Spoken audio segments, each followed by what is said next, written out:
Hello friends, welcome to சனா தமிழ். இன்றைக்கி நம்ம சேனலில் என்ன பார்க்க போகிறோம்னா, நம்ம வீட்டில் எப்படி மிளகாத்தூள் மல்லித்தூள் அரைப்போம்னு வாங்க பார்க்கலாம். இப்போ மிளகாய் மல்லி காய வச்சுட்டு அரைக்கிறதுக்கு மிளகாய் காய வச்சுருவோம். இங்கே பாருங்கள், இது 1 கிலோ பாக்கெட்டு வாங்கிட்டு வந்து நல்லா வெயிலில் போட்டு நல்லா காய வச்சுருவோம்.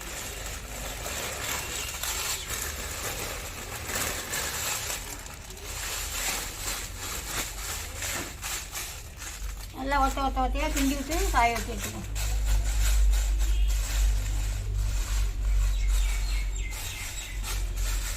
நல்லா வெயில் அடித்தா ஒரே நல்லா காஞ்சி போயிடும்.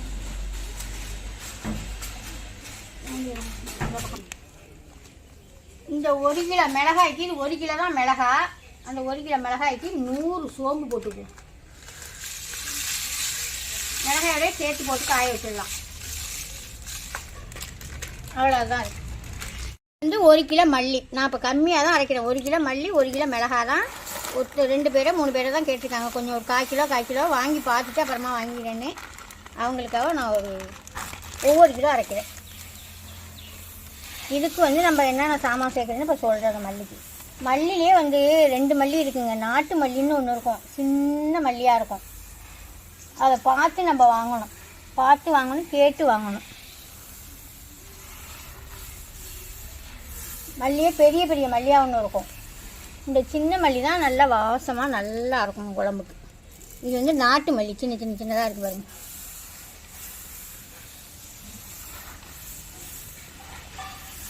மிளகாய் நான் எப்படி காய வச்சு, எப்படி திருவையில் அரைக்கிறதுக்கு எப்படி காய வைக்கிறதுன்னு நான் காய வச்சு காட்டுறேன். இப்போ பாருங்கள் மிளகாயை, இப்போ பாருங்கள் ஏதாவது பண்ணுதான்னு. நான் சாயந்தரம் அள்ளையில் காமிக்கிறேன் எப்படி இருக்குன்னு. எப்படி திருவைக்கு கொண்டு போனால் அரைப்பாங்கன்னு அதையும் காமிக்கிறேன். இந்த மல்லி 1 கிலோ மல்லிக்கு ஒரு 100 கிராம் கடலைப்பருப்பு எடுத்துருக்கேன். நல்லா சுத்தம் பண்ணிவிட்டு 100 கிராம் கடலைப்பருப்பு, 50 கிராம் மிளகு எடுத்துருக்கேன். எல்லாத்தையும் ஒன்றாவே கொட்டி காய வச்சுக்கலாம். அரைக்க தானே போகிறோம், மல்லியோடு சேர்த்துடலாம் சாயந்தரம். 100 கிராம் மஞ்சள், விரலி மஞ்சள், 75 கிராம் ஜீரகம். எல்லாம் நான் நெருத்து தான் போடுறேன்.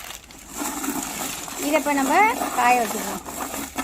தனியாக காய வச்சோம்னா டக்குன்னு காயும், மல்லியோட போட்டோம்னா முழுங்கிட்டு காயாது. அதனால் தனியாக காய வச்சு எடுத்துக்குவோம். காய வச்சு சாயந்தரம் மல்லியோடு சேர்த்து அரைச்சிக்கலாம். இங்கே பாருங்கள், மிளகாய் நல்லாவே காஞ்சிடுச்சு, கலன்னு காஞ்சிடுச்சு. இப்போ அள்ளி நான் உடச்சி காமிக்கிறேன் பாருங்கள். வெயில் நல்ல வெயிலாக இருக்கா, நல்லாவே காஞ்சிச்சு. இந்த மிளகாய் எடுத்து இப்படி நல்லா நுறுக்கணும். இப்படி உடஞ்சாதான் அவங்க அரைப்பாங்க, இல்லைன்னா அரைக்க மாட்டாங்க. திரும்பி மிஷினுக்குன்னா நம்ம எப்படி வேணாலும் கொண்டு போகலாம். இந்த திருவைக்குன்னா இப்படி உடையணும், அவ்வளோதான், வேறு ஒன்றும் இல்லை. இதில் 1 வருஷத்துக்கு கூட நீங்கள் வச்சுக்கலாம். இதை அரைச்சிக்கிட்டு வரட்டும், நான் காமிக்கிறேன். 6 மாதத்துக்கு முன்னாடி அரைச்ச தூளையும் காமிக்கிறேன், இந்த தூளையும் காமிக்கிறேன். ஏதாவது கலர் உங்களுக்கு மாற்றமாக தெரியுதான்னு பார்த்துட்டு சொல்லுங்கள். அப்புறம் மல்லி எடு பார்க்கலாம். மல்லி பாருங்கள், மல்லி நல்ல வெயில் அடித்தாலே 1 மணி நேரம் 2 மணி நேரத்தில் காஞ்சிரும். இங்கே இருங்க, மல்லியும் இப்படி அள்ளி நுணுக்கணும்னா இப்படி நுணுங்கணும்.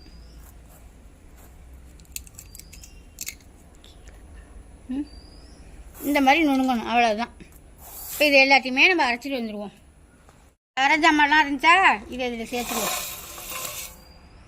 சேர்த்துட்டு இது தனியாக அது சோம்பும் மிளகாயும் அரைச்சிக்கிட்டு இதை எல்லாத்தையும் போட்டு அரைச்சிட்டு வந்துடலாம். அரைச்சிட்டு வந்து நான் காமிக்கிறேன் உங்களுக்கு கலர் எப்படி இருக்குன்னு. ஹாய் ஃப்ரெண்ட்ஸ், இப்போ நம்ம வந்து மிளகாத்தூள் மல்லித்தூள்லாம் கேட்டிருந்தீங்க. நாங்கள் சொல்லியிருந்தோம் முன்னாடியே திருவக்கல்லில் அரைச்சி தான் நாங்கள் மிளகாத்தூள் மல்லித்தூள்லாம் யூஸ் பண்ணுறோம்னே. ரொம்ப பேருக்கு வந்து திருவக்கல்னால என்னன்னு தெரியல. எல்லாம் மில்லில் அரைச்சி இப்போ திருவக்கல்னால் என்னன்னு தெரியல. ஆக்சுவலாக எனக்குமே தெரியாது. இது வந்து நாங்கள் எப்போதும் ரெகுலராக அரைக்கிற மில், இங்கே தான் நாங்கள் தான் அரைப்போம். இது வந்து ஸ்ரீநாதன் திருவைக்கல் மில். இது வந்து மன்னார்குடியில் இருக்குது. மன்னார்குடியில் வந்து நம்ம ஜிஹெச் பெரியாஸ்பத்திரியிலேருந்து ஆப்போசிட் ரோடு, அதாவது எஸ்பிஐ பேங்க் இருக்குது பக்கத்தில். எஸ்பிஐ பேங்க்லேருந்து அடுத்து வந்து ஒரு மகால் இருக்குது, திருமண மண்டபம் இருக்குது. திருமண மண்டபத்துக்கு அடுத்து ஒரு வெல்டிங் ஷாப்புக்கு அடுத்து 3வது பிளேஸில் இது இருக்குது. அதுதான் கரெக்டாக தனியாக ஜிஹெச்லேருந்து ஆப்போசிட் ரோட்டில் வாங்க. இப்போ அவங்க வந்து ஐயா வந்து என்ன இதனால் என்ன இருக்குது, என்ன பலன், எதனால் இதில் அரைக்கிறோம் அப்படின்னு எல்லாமே ஐயா இப்போ கரெக்டாக தெளிவாக நமக்கு சொல்லுவாங்க. அப்படின்னு பார்த்துங்க. நீங்கள் எப்போ எங்கள்கிட்ட மிளகாத்தூள் மல்லித்தூள் கேட்டாலும் நாங்கள் இங்கே மட்டும்தான் அரைச்சி கொடுப்போம். நாங்கள் வேறு எந்த மில்லையும் அரைக்கிறது கிடையாது. திருவக்கல்லில் மட்டும்தான் இருப்போம். ஏன்னா நாங்கள் திருவக்கல்லில் தான் அரைச்சி எங்கள் வீட்டுக்கு யூஸ் பண்ணுறோம். அது நல்லா இருக்கிற வயசு தான் உங்களுக்கும் நல்லதாகவே கொடுக்கணுங்கிறதுனால திருவக்கல்லில் அரைச்சி கொடுக்குறோம் அப்படின்னு சொல்லி நான் இன்றைக்கி திருவக்கல்லில் அரைக்க வந்திருக்கேன். அம்மா வரல, அம்மா வீட்டில் கொஞ்சம் வேலையாக இருக்காங்க. அதனால நான் தான் அரைக்க வந்தேன். அதனால் நானே வீடியோ போகிறேன். வாங்க இப்போ ஐயாட்ட வந்து பேசுவோம். இப்போ இது வந்து நிறையா பேருக்கு திருவக்கல்னால என்னன்னு தெரியல. எல்லாம் இப்போ என்னன்னா மிளகா வந்து கடையில் வாங்குறாங்க, அப்படியே மீன் விட்டு அப்படியே அரைச்சிட்டு போயிடுறாங்க. அது அவங்க என்ன சொல்கிறாங்கன்னா, ஒரு மாதம் 2 மாதம் கூட அந்த மிளகாத்தூள் வச்சுக்க முடியல, அது ஸ்மெல் வந்துடுது, யூஸ் பண்ண முடியல அப்படின்னு சொல்கிறாங்க. இப்போ நம்ம திருவக்கல் அரைக்கிறதுனால என்ன பயன், அது எவ்வளோ நம்ம வச்சுக்கலாம், எப்படி யூஸ் பண்ணலாம், இதனால என்ன இருக்குது, எப்படி காய வைக்கணும், என்ன கொஞ்சம் விவரமாக சொல்லிட்டீங்கன்னா. ஏன்னா இது நாங்கள் வந்து சேல்ஸ் பண்ணுறதுக்காக இருக்கணும். எங்களோட யூடியூப் சேனல் சப்ஸ்கிரைபர் வந்து நிறைய பேர் கேட்குறாங்க, நீங்கள் வந்து இந்த மாதிரி மிளகாத்தூள் ரொம்ப நாளாக யூஸ் பண்ணுறேன்னு சொல்கிறீங்கம்மா, எப்படி யூஸ் பண்ணுறீங்க, எங்கே அரைக்கிறீங்க, திருவக்கல்னா என்ன அப்படின்னு சில பேருக்கு ஃபாரினில் இருக்க சில பேருக்கு தெரியல. திருவக்கல்னா என்னன்னு தெரியல. எப்படி திருவக்கல் அரைக்கணும், கையால் அரைச்சி கொடுப்பாங்களா அப்படின்லாம் கேட்குறாங்க. அது கொஞ்சம் தெரியலாம். அவங்களுக்கு கொஞ்சம் சொல்லுங்கள்.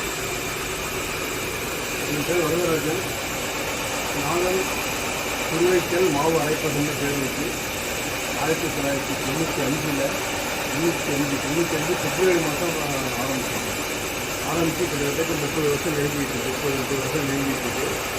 என்னன்னாக்கா இங்கே வந்து அரைக்க வரவங்க வந்து பெரும்பகுதியை வந்து மக்கள் வந்து நேரடியாக வந்து எந்த மில்லு நடுவில் இருந்தாலும் இங்கே வந்து தான் அரைப்பாங்க. அவங்க ஹோல்சேல் அரைச்சிட்டாங்கன்னா அந்த மிளகாவுடைய ருசி, அந்த பொருளோட ருசி, எல்லா மாவு எல்லா ருசியும் நல்லா இருக்குன்னு சொல்லிட்டு இங்கே தான் வருவாங்க. சப்போஸ் 2 நாள் லீவு போட்டிருந்தா கூட 2 நாள் கழிச்சு பிறகு தான் வந்து இங்கே தான் அரைச்சிட்டு போவாங்க. வேறு மில்லில் அரைச்சி அந்த வீட்டில் அவங்க அம்மா வந்து கண்டுபிடிச்சிருவாங்க, நீங்கள் வேறு மில்லில் அரைச்சிட்டீங்க அப்படின்னு கண்டுபிடிச்சிருவாங்க. இந்த அளவுக்கு இந்த மில்லோட இது அமைப்பு இருக்குது. இது என்னன்னாக்கா இந்த மில்லோட அமைப்பு என்னென்னா, இது வந்து கோப்பர்னு பேர், இது வந்து கல். இந்த கல் என்னன்னாக்கா நம்ம வீட்டில் திருவக்கல் வந்து நம்ம வந்து மேலே திருவோம், இது வந்து கல் வந்து கீழே திருவோம். அதான் அடுத்த வித்தியாசம். வீட்டு துணியோட ஆர்பிஎம் வந்து ஒரு வயசாக நம்ம அரைச்சாங்கன்னாக்கா கிட்டத்தட்ட 60 நிமிஷத்துக்கு 60 சுற்று சுத்தம். கொஞ்சம் இளைய தலைமுறையாக இருந்தாங்கன்னா அவங்க வயசு கம்மியாக உள்ளவங்க வந்து 90 88 90 சுற்று சுத்தம். இது எப்படின்னா 430 ஆர்பிஎம் இருக்குது. இது ரெண்டுக்குமே வந்து உங்களுக்கு வந்து மாவுக்கு, கோதுமைக்கு, சத்து மாவுக்கு, இதுக்கெல்லாம் மாவு ஐட்டங்கள் எல்லாமே 430 ஆர்பிஎம். இது மசாலா ஐட்டங்கள், அப்புறம் மல்லி, மிளகா, இதுக்கெல்லாம் வந்து 450 ஆர்பிஎம் தான் கணக்கு. ஒரு நிமிஷத்துக்கு அது கணக்கு. எப்படின்னாக்கா நம்ம வந்து முதல்ல ஒரு 10, 15, 12 கிலோ 13 கிலோ வரைக்கும் சூடே வரவும் இருக்காது, சுத்தமாக இருக்காது. ஒரு 13 கிலோ தொடர்ந்து அரைக்கிறது லைட்டாக சூடு வரும். அந்த சூடு எடுத்து வைக்கிறதுக்குள்ள அரைக்கும். அதான் இதோட இது. அடுத்தது வந்து இந்த இதில் என்ன ஒரு சிரமம் என்னன்னாக்கா, வர்ற பொருள் எல்லாமே நல்லா காஞ்சி வரணும். வெயிலில் காஞ்சி வரதுக்கு அது அரைக்கிறது நல்லாயிருக்கும். 1 கிலோ கொடுத்தாங்கன்னா 1 கிலோ அப்படியே இறங்கிடும், 2 கிலோ குறையாது. இன்னொன்று என்னென்னா, இந்த இரும்பு மில்லுக்கு அந்த கல் மில்லுக்கு என்ன வித்தியாசம்னா, இரும்பு மில்லு வந்து உங்களுக்கு வந்து 15 நாளைக்கு ஒரு ட்ரிப் அந்த இரும்பை வந்து காணை பிடிச்சிட்டு இருப்பாங்க. இந்த 3 மாதத்துக்கு ஒரு நாள் காணை பிடிச்சா போகும். இதில் வந்து கல்லோட கனம் வந்து கிட்டத்தட்ட 6 அங்குலம் இருக்குன்னு வச்சுங்க. 2 கல்லோட கனம் வந்து 6 அங்குலம் இருந்தால் ஒரு 20 வருஷத்தில் 4 அங்குலம் 3 அங்குலம்னு கணக்கு வரும். அப்போ 2 அங்குலம் வந்து அந்த 20 வருஷத்தில் குறையுது. அப்போ தேய்மானம் இருக்குது. அந்த தேய்மானத்தில் கொஞ்சம் இந்த இதோட கல்லோட அமைப்பு வந்து ஒரு மண்ணில் தயார் பண்ணுறதுனால அந்த மண் வந்து நைஸாக இருக்கும். அந்த மண் வந்து நைஸாக ஒவ்வொரு இதுலேயும் 1 கிராம், 1 கிலோ மிளகாய் இருக்கா, 1/2 கிராமு இல்லை 2 கிராமில் இப்போ இந்த கணக்கில் தான் போகும். அது உடம்புல போய் இந்த ராஜஸ்தானில் வந்து என்ன பண்ணுறாங்கன்னா, ஒரு மண் ஒன்று இருக்குது. அந்த மண்ணை வச்சு பாஸ்கல் மெத்தடில் டென்சிட்டி பூரா வச்சு இது தயார் பண்ணுறாங்க. இது நம்ம இந்தியாவை பொறுத்த வரைக்கும் அவங்க தயார் பண்ணி கொடுக்குறாங்க. அடுத்தது வந்து இந்த ஹைதராபாத்தில் ஒரு கல் தயார் பண்ணி கொடுக்குறாங்க. இது வந்து எனக்கு வந்து ஒரு கல் நான் வாங்கினோம்னா கிட்டத்தட்ட எனக்கு வந்து 15 வருஷம் ஓடிடும். 15 15 20 வருஷம் ஓடிடும். அது ஒரு கணக்கு வச்சுருக்கோம். அந்த கணக்கு வரைக்கும் தான் ஓட்டணும், அதுக்கு மேலே ஓட்ட முடியாது. அது ஒரு 96னா அது ஒரு 28 வருஷமாக ஓட்டிகிட்டு இருக்கோம். 25 வருஷம் 30 வருஷம் எழுதிட்டு இருக்கோம். எங்களுக்கு எந்த பிரச்சனையும் இல்லை, ஓடிக்கிட்டு இருக்கு. இது என்னன்னாக்கா, சூடு இல்லாததுனால மக்கள் வந்து இதை வந்து வீட்டில் வந்து வைக்கிறாங்க. 180 நாள் வரைக்கும் இது கெடாமல் இருக்கும். 6 மாதம் 7 மாதம் வரைக்கும் சில இடத்துல கெடாமல் இருக்குது. ஃப்ரிட்ஜில் வைக்கணும்னு அவசியம் கிடையாது. இதில் இருக்க பொருள் வந்து ஃப்ரிட்ஜில் வைக்கணும்னு அவசியம் கிடையாது. சூடே இல்லாமல் கொடுக்கறதுனால நைஸ் நல்லா வரும். சில இதை பொறுத்து நைஸ் நல்லா வரும். இப்போ மல்லியில் வந்து அந்த ஸ்ப்ரே பண்ணிக்குவாங்க. அந்த இது இருக்குள்ள கல்பர் ஸ்ப்ரே பண்ணுறாங்க. ஸ்ப்ரே பண்ணால் கையில் ஒரு புசு தண்ணி வரும். அந்த மல்லியை தொட்டு பார்த்தா ஒரு புசு. இந்த புசு இருந்துச்சுன்னா கொஞ்சம் இதை வந்து நைஸ் குறையும். இந்த புசு இல்லாமல் வந்துச்சுன்னாக்கா இந்த நைஸ் நல்லா இருக்கும். மிளகாவில் வந்து ஸ்ப்ரே பண்ணுறாங்க. அந்த மிளகாவில் ஸ்ப்ரே பண்ணுறப்ப அவங்களுக்கு வந்து அதை நம்ம திருந்து அவங்க வந்து கொடுக்குறப்ப சில நேரத்தில் சில மிளகாய் வந்து நைஸாக வருது, சில மிளகாய் வந்து கொஞ்சம் கம்மியாக இருக்கும், ரொம்ப பெரிய லெவலில் கம்மியாக இருக்காது. அதான் இங்கே வந்து மக்கள் சொல்லுவாங்க, நேற்று நான் அரைச்சி கொடுத்துருவோம் ரொம்ப நைஸாக இருந்தது, இன்றைக்கி அரைச்சிருந்தேன் கொஞ்சம் நைஸ் கம்மியாக இருக்கும். அது ஒன்றும் பெரிய இது குற்றம் கிடையாது. ஆனால் வந்து இது என்ன ஒன்றுன்னா மல்லியும் மிளகாவும் குழம்புல போட்டால் பொங்காது. சில நேரத்தில் பொங்கும்பாங்க. அந்த சாப்பாடு இதில் வந்து இப்போ சாம்பாரோ ரசமோ மல்லியை போட்டாவோ இது போட்டாவோ பொங்கு இருப்பாங்க, இது பொங்காது. அதான் இப்போ மிளகாய் பொறுத்த வரைக்கும் என்ன கலருக்கு மிளகாய் வருதோ அதே கலர் ரிட்டர்ன் ஆகிடும். இப்போ சில மில்லில் வந்து 80 டிகிரி சென்டிகிரேட்டில் வந்து சூடாகும். இது சூடே இல்லாததுனால மிளகாவோட கலரும் மாறாது, ருசியும் மாறாது, அந்த தன்மையும் மாறாது. தன்மையும் ஒன்று இருக்குது, அந்த பேர் தன்மையும் மாறாது. மூணுமே மாறாமல் வந்து மிளகாய், மல்லி, கோதுமை, சத்து மாவு எதுவுமே வந்து கலர் மாறாமல் நல்லாயிருக்கும். டேஸ்ட்டு டிஃப்ரெண்ட்டாக இருக்கும். அந்த சாதாரண வேறு மில்லில் அரைக்கிறதுக்கும் இந்த கல் மில்லில் அரைக்கிறதுக்கும் என்ன வித்தியாசம்னா, அந்த வீட்டுக்காரங்க அவங்க அம்மா சொல்லுவாங்க, நீங்கள் கல் மில்லில் அரைக்கலாம், நீங்கள் வந்து வேறு மில்லில் அரைச்சி வந்துருக்கீங்க அப்படின்னு சொல்லுவாங்க. காரணம் என்னென்னா அந்த டேஸ்ட்டு டிஃப்ரெண்ட் இருக்கும். பார்வைக்கு அந்த பொருளோட தன்மையும் இன்னும் டாக்டராக இருக்கும், இது கொஞ்சம் நல்லா பிரைட்டாக இருக்கும். வந்து மாறாது மிளகா வந்து கலர் அப்படியே இருக்கும். மாறாது என்ன கலர் கொடுத்தாங்க அந்த கலர் பெரிய இதெல்லாம் இல்லை. நம்ம வீட்டில் வந்து அந்த காலத்தில் எல்லாம் திருவுக்களில் வந்து அரைச்சி இது பண்ணாங்க. அது மாதிரி இப்போ வந்து கரண்டு இதெல்லாம் வந்தோன்னே திருவுக்களில் இது பண்ணாங்க. அது சேம் நம்ம வீட்டில் செய்கிற மாதிரி தான் இது. எப்படி நம்ம வீட்டில் மிளகா மல்லி அரைக்கிறோமோ, அந்த காலத்தில் அரைச்சிருப்போமோ அதே மாதிரி இப்போ நம்ம கரண்டில் அரைக்கிறோம், அவ்வளோதான். மற்றபடி அந்த மிளகாவோட கரங்கமோ கலரோ எதுவுமே நம்ம திருவுக்களில் மாறுது. அதுதான் இதோட ஸ்பெஷலு. அந்த மிளகா என்ன கலரில் இருக்கோ அதே கலரில் அந்த பொடியும் இருக்கும். அதான் நம்ம இது இப்போ நம்ம இது ஓடிட்டு இருக்க வேணால் நம்ம காட்டுவோம். இப்போ நம்மளோட மிளகா தான் ஓடி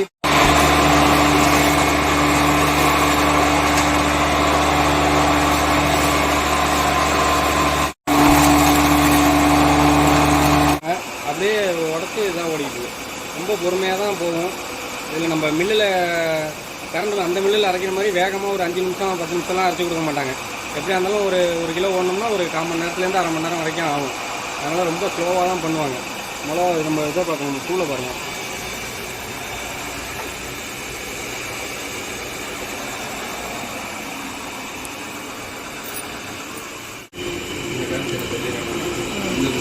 இப்போ திருவக்கல்ல வந்து இப்போ மிளகா மல்லி மட்டும் அரைக்கிறதில்ல, மாவு, கோதுமை இதெல்லாம் அனைத்து விதமாக நீங்கள் வெளியில் என்னென்ன அரைச்சிங்களோ எல்லாமே இருக்கும். அது இல்லாமல் ஐயா வந்து உளுந்தும் உடச்சி அதை வந்து இது பண்ணி கொடுக்குறாங்க. அந்த மிஷின் தான் இது. உளுந்து வந்து ஐயா சொல்லுவாங்க. சாம்பாரும் இப்போ என்னன்னாக்கா ரொம்ப ஃபைனாக வேணும்னு கேட்குறாங்க மிளகா மல்லியெல்லாம். அதுக்கு முன்னாடி நம்ம என்ன பண்ணுவோம்னா அந்த காலத்தில் வந்து அம்மியில் அரைப்போம். அம்மியில் அரைக்கிறப்போ ரொம்ப நைஸாக அரைக்க மாட்டாங்க. கொஞ்சம் ஒரு பாதி நைஸாக இருக்கும், ஒரு பாதி கொஞ்சம் சுமாராக தான் இருக்கும். இப்போ வந்து இந்த ஃபைன் இதாக நல்லா நைஸாக கேட்குறப்ப என்ன ஆகுதுனாக்கா குழம்போட இது வந்து டேஸ்ட்டு வந்து கொஞ்சம் மருந்து வாடை அடிக்கும். இப்போ இதுனாக்கா நேச்சுரல் வாடை அப்படி இருக்கும், மிளகாவுடைய நேச்சுரல் வாடை அப்படி இருக்கும். ஆனால் ரொம்ப ஃபைன் இருக்கக்கூடாது, ரொம்பவும் இதாக இருக்கக்கூடாது.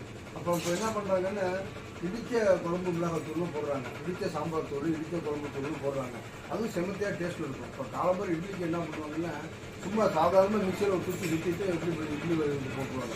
அதுவும் இடித்த சாம்பார் தூள், இடித்த குழம்பு தூள், நம்ம இடித்த ரசப்பொடியெல்லாம் பார்த்தீங்கன்னா நைஸாக போடவே கூடாது. ரசப்பொடியெல்லாம் கொஞ்சம் குறகுறப்பாக இருக்கும், அப்போ தான் அந்த டேஸ்ட் நல்லாயிருக்கும். அதேமாதிரி இடித்த சாம்பாருக்கு வந்து சாம்பார் பொடி போடுறப்ப டேஸ்ட் நல்லா இருக்குன்னு சொன்னால் அதை வந்து நம்ம வந்து இது நைஸு போடாமல் கொஞ்சம் குறகுறப்பாக கொடுக்கணும். அதுதான் இடித்த சாம்பார்னு. இப்போ நிறைய மிஷின்லாம் வந்துருக்கு இடிக்கிறதுக்கு. உரலில் வச்சு இடிக்கிற மாதிரி மிஷினெல்லாம் வந்துருக்கு. எல்லாம் ஸ்டீலில் தயார் பண்ணி வச்சுருக்காங்க, சூடாகுது. அது ஒரு பக்கம் இருக்குது. இதை வந்து உளுந்து உடைக்கிறது எப்படின்னாக்கா இப்போ வந்து மக்கள் கொண்டு வராங்க, உளுந்து கொண்டு வரப்போ வீட்டில் அது மாதிரி என்ன பண்ணுவாங்கன்னா உளுந்தை வந்து அந்த திருவக்கல் வந்து கீழே உள்ள திருவக்கல் கிணமாக இருக்கும், மேலே உள்ள திருவக்கல் கொஞ்சம் கிணம் கம்மியாக இருக்கும். அப்போ உடைக்கிறப்ப அவங்களுக்கு வந்து கிட்டத்தட்ட 12% இல்லை 13% அவங்களுக்கு தோல் இந்த மேலே உள்ள இதெல்லாம் கேட்டால் ஒரு 10, 12, 13% பாக்கி 88-87% தான் நமக்கு வந்து அரை உளுந்து தோலோடு கிடைக்கும். இதில் என்னன்னாக்கா அதே திருவக்கல் தான், இந்த திருவக்கல் தான் இதுலேயும் போட்டுருவோம். இதில் என்ன பண்ணுறோம்னா நாங்கள் அப்போ வந்து வீட்டில் என்ன பண்ணுவாங்க மேலே தூக்கி துருவாங்க. இது எப்படின்னாக்கா கீழே தான் கல் நவுந்து மேலே உள்ள கல் பிடிச்சி கீழே உள்ள கல் வைக்கிறோம். உளுந்தோட சைஸை பொறுத்து நாங்கள் இந்த மழையை இந்த மழை எடுத்து பாருங்கள், இந்த மழையை சைஸ் பண்ணுவோம். உளுந்தோட சைஸை பொறுத்து உளுந்தில் வந்து மொத்தம் 3 சைஸ் இதாக இருக்கும். 9, 8, 7 பார்த்தீங்கன்னா கொஞ்சம் எல்லாம் பெரிய உளுத்தாக இருக்கும். 7, 5 சின்ன உளுத்தாக இருக்கும், சின்னதாக. அதுக்கு தகுந்த மாதிரி நீங்கள் சைஸ் பண்ணி இருக்கும். முதல்ல என்ன பண்ணுவோம்னா 12 கிலோ உளுந்து வந்து அவரைக்கு வச்சுக்கிங்கன்னா 6 கிலோ உடையும் 6 கிலோ உடையாது. திரும்பி வந்து அந்த 6 கிலோ உடைக்க தனியாக வச்சுருவோம். திரும்பி 4 கிலோ உடையாத திரும்பி வச்சுருவோம். அது 3 கிலோ உடையும் 3 கிலோ உடையாது. அதுக்கப்புறம் 3 கிலோ தூக்கி திரும்பி போடுவோம். 1.5 கிலோ அப்படி 4 கிலோ போடுவோம். 5ஆவது கிலோ கடையிலேருந்து வாங்கிட்டு டேரெக்டாக இங்கே வரக்கூடாது, வர முடியாது. காய வச்சு தான் நல்லா. ஆமாம், கடையிலேருந்து நேரடியாக மிளகாவோ மல்லியோ நேரடியாக வாங்கினா அது அப்படியே கொண்டு இதில் போட்டால் ஓட வராது. 26 மணி நேரம் ஓட்டினா கூட அந்த லைட்டு வராது. இதெல்லாம் ஒன்றுங்க. அதில் காய வச்சு வந்தாலும் இதில் ஓடும். இல்லைன்னா எங்களுக்கு வந்து கரண்ட்டெல்லாம் ஜாஸ்தி ஆகும். இப்போ வந்து நாங்கள் வந்து காய வச்சால் மட்டும்தான் இங்கே அளவு பண்ணுவோம். காய வைக்கிறது எடுத்துட்டு உங்களுக்கு எடுத்துட்டு போகணும் சொல்லி நாங்கள் அனுப்பிடுவோம். வேறு முடிவுக்கு அனுப்பிட்டு போகணும். அதை திருப்பி விட்டுருவோம். அதெல்லாம் திருப்பி விட்டுருவோம். உங்களுக்கு ஏன்னா அவங்களுடைய நெசசிட்டி இப்போ என்ன பண்ணுவாங்க, மத்தியானம் சாம்பாருக்கு அவங்களுக்கு தேவைப்படும். இப்போ இங்கே வந்து அடித்தா சரியாக வராது, நீங்கள் வந்து அரைச்சிட்டு போகணும் அப்படின்னு எங்களுக்கு என்ன எங்களுக்கு நியாயமாக பண்ணுறோம் அதுதான் நாங்கள் செஞ்சுட்டு இருக்கோம். அழகாக வந்தாங்கன்னா அழகாக அரைச்சிட்டு போடுவோம். அதுக்கு தான் நாங்கள் பண்ணிட்டு இருக்கோம். அதாவது அப்போலேருந்து பார்க்கும்போது ஐயா என்னன்னா மிளகா வந்துச்சுன்னா என்ன பண்ணுவோம்னா மிளகா எடுத்து கையில் உடச்சி பார்ப்பாங்க. கையில் உடஞ்சிச்சுன்னா அந்த மிளகா காஞ்சிருக்கு அப்படின்னு சொல்லி நல்லா அரைச்சி கொடுப்பாங்க. அதை எடுத்து உடச்சி பார்த்து அது உடையில நசுங்குதே திரும்புது அப்படின்னா அந்த மிளகா இன்னும் கொஞ்சம் காய வச்சுட்டு வாங்கன்னு சொல்லி அனுப்பிடுவாங்க. என்றைக்குமே கனிவாக பேசி நல்லா பேசி இது பண்ணுவாங்க. நம்ம எது கேட்டாலும் சொல்கிறது ஒரு கனிவாக சொல்கிறதா ஐயாட்ட நான் அப்போலேருந்து பார்த்துருக்கேன். நாங்கள் ரெகுலராக இங்கே தான் அரைச்சிட்டு இருக்கோம். அதனால தான் உங்களுக்கும் இங்கேயே அரைச்சி கொடுக்கணுங்கிறதுக்காக இங்கே அரைக்க வந்துருக்கோம். இதை பற்றி நீங்கள் எல்லாம் தெரிஞ்சுட்டு இருந்திருப்பீங்க. எப்படின்னு பார்த்துட்டு சொல்லுங்கள், கமெண்ட்டில் சொல்லுங்கள். மன்னாரில் இருந்து பார்க்குறவங்க அந்த மில்லு எங்கே இருக்குன்னு பார்த்தீங்கன்னா ஜிஹெச்லேருந்து பக்கத்தில், ஜிஹெச் பக்கத்தில் நாதன் அரவை மில்லுன்னு கேட்டிங்கன்னா ஜிஹெச்சிக்கிட்டே இருந்து கேட்டிங்கனாலே சொல்லுவாங்க எங்கே இருக்குன்னு.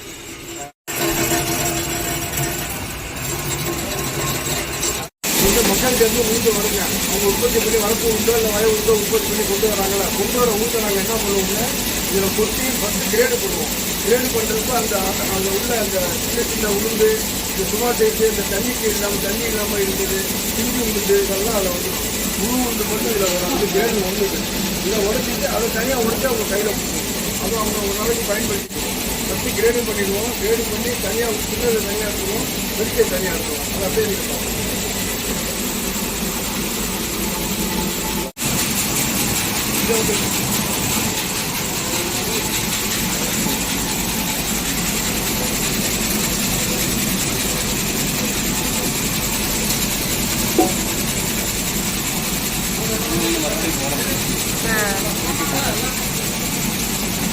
இப்போ வந்து மிளகாத்தூள் மல்லித்தூள் அரைச்சிட்டு வந்துட்டாங்க. நீங்கள் அரைச்சதெல்லாம் பார்த்துருப்பீங்க. இப்போ வாங்க எப்படி அரைச்சிட்டு இருக்காங்க, கலர்லாம் எப்படி இருக்குது. நான் ஒரு 7 மாதத்துக்கு முன்னாடி 6 மாதத்துக்கு முன்னாடி அரைச்சிருந்தேன்னா அந்த தூள் எப்படி இருக்குது, இன்றைக்கி இப்போ அரைச்சிட்டு வந்த தூள் எப்படி இருக்குன்னு பார்க்கலாம் வாங்க. இது வந்து இப்போ அரைச்சிட்டு வந்துருக்காங்க. சும்மா ஒரு 3 பேர் தான் கேட்டிருக்காங்க. 1/4 கிலோ கேட்டிருக்காங்க. அது நம்ம எப்படி இருக்குன்னு வாங்கி பார்த்துட்டு சொல்கிறேன், நீங்கள் எங்கே அரைக்கிறீங்க என்ன எல்லாம் விவரமாக சொல்லுங்கள் அப்படின்னு சொல்லியிருக்காங்க. அதுக்காக நாங்கள் மில்லு எல்லாமே எடுத்துக்கிட்டு வந்துருக்குறோம். மில்லு ஓனருமே நல்லா பேசியிருப்பாங்க. என்ன பேசியிருக்காங்க, அதில் அரைச்சா என்ன பலன் கிடைக்கிது அப்படின்னு எல்லாம் சொல்லியிருப்பாங்க. அதையும் பாருங்கள். இப்போ இங்கே பாருங்கள், இதுதாங்க மில்லு இதில் திருவையில் அரைச்ச தூள். திருவையில் அரைக்கிறதுக்கு வந்து என்னான்னு கேட்டிங்கன்னா சூடே இருக்காதுங்க. நம்ம மிஷினில் அரைச்சோம்னா, கரண்ட் மிஷினில் அரைச்சோம்னா சுடும். அதனால் சும்மா நம்ம அப்பப்போ ஒரு மாதத்துக்கு 1 2 மாதத்துக்கு 1 அரைச்சிக்கணும். அது இது எப்படின்னு கேட்டிங்கன்னா எந்த ஒரு மாற்றமும் இருக்காது. அதில் கலராக எதுவுமே குறையாது. இப்போ மிளகாத்தூளை பார்த்துடலாம். இந்த மிளகாத்தூள் நான் சமைக்கிறது, நான் குழம்பு வைக்கிறத பார்த்துட்டு இந்த மிளகாத்தூள் எங்கே அரைக்கிறீங்க, இந்த கலர் குழம்பை பார்த்தாலே சாப்பிடணும் போல இருக்குது அப்படின்லாம் எல்லோரும் நிறையா பேர் கேட்குறீங்க. இது திருவையில் அரைக்கிறது தாங்க. அது வாழைக்காய், உருளைக்கிழங்கு இதெல்லாம் அள்ளி போட்டு வறுத்தோம், மீன் இதெல்லாம் என்னென்ன வறுக்கிறோமோ அதுக்கெல்லாம் இதை அள்ளி போட்டோம்னா அப்படி ஒரு கலராக அப்படி இருக்குங்க. இதுக்கு வந்து நீங்கள் மீன் வறுக்கிறது, இந்த வாழைக்காய் வறுக்கிறது, உருளைக்கிழங்கு வறுக்கிறது இதுக்கெல்லாம் எதுவுமே வேறு எதுவுமே சேர்க்க வேண்டியதில்லை. நம்ம மஞ்சளும் சேர்த்துட்டோம், சோம்பும் சேர்த்துட்டோம். சும்மா நீங்கள் எவ்வளவு வறுக்குறீங்களோ அதுக்கு தகுந்த மாதிரி அள்ளி போட்டு வறுத்தீங்கன்னா மிளகாத்தூளை அப்படி ஒரு கலராக சாப்பிடாதவங்களும் ஒன்று சாப்பிடணும் போல் தோணும். அப்படி இருக்கும் ஒரு கலரு. அவ்வளோதான். நீங்கள் 6 மாதத்துக்கு 1 தடவை வாங்கிக்கிட்டிங்கன்னா போதும், கெட்டே போகாது. இப்போ இது வந்து இப்போ அரைச்சிட்டு இருந்த மாவு நான் வந்து புரட்டாசி மாதம் அரைச்சேன். புரட்டாசி, ஐப்பசி, கார்த்திகை, மார்கழி, தை, மாசி, பங்குனி. இப்போ பங்குனி நடந்துக்கிட்டு இருக்குது. இப்போ காமிக்கிற மாதிரி நான் பழைய மாவை அது சரியாக போச்சு. ஒரு 10 நாளைக்கு தான் வரும். எனக்கு 10 நாளைக்கு இல்லை, 1 வாரத்துக்கு வரும்.